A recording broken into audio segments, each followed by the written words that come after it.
ئەمڕۆ لە بەشی ئینگلیزی فاکەڵتی زانستە مرۆڤایەتی کۆمەڵایەتیەکان لە زانکۆی کۆیە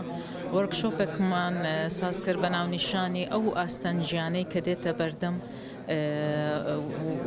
وتنەوەی وانەی زمان و ئەدەبی ئینگلیزی بە ئۆنلاین، هەروها ئەو استراتیژیانەی کە پێویستە پەیڕەو بکرێن لە کاتی وتنەوەی ئەو جۆرە وانانەدا،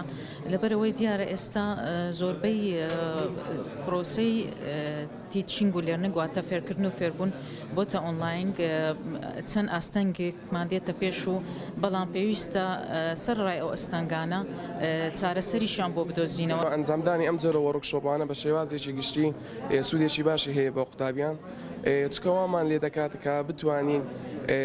کە پەیوەندیەکی باش دروست بکەین لەگەڵ مامۆستایەکان و بتوانین کە چۆن خۆمان ئامادە بکەین بۆ شێوازەکانی خوێندنی ئۆنلاین. سیستەمی ئۆنلاین ئەو وەرکشۆپە تایبەت بە سیستەمی ئۆنلاین بوو کە بزانانی استراتیژیەکان و باشی و خراپەکانی ئۆنلاین چییە، بۆ مامۆستایەکان زۆر باش بوو و بۆ تەڵەبەکانیش ئەگەر بزانین دەبێتە ئۆنلاین ئەو کاتە دەبێت ترێنینگێک بە قوتابیەکانیش هەروە بکرێت، پێویستە ینی ڕێیان بۆی بگرێنە بەر بۆی بتوانین کە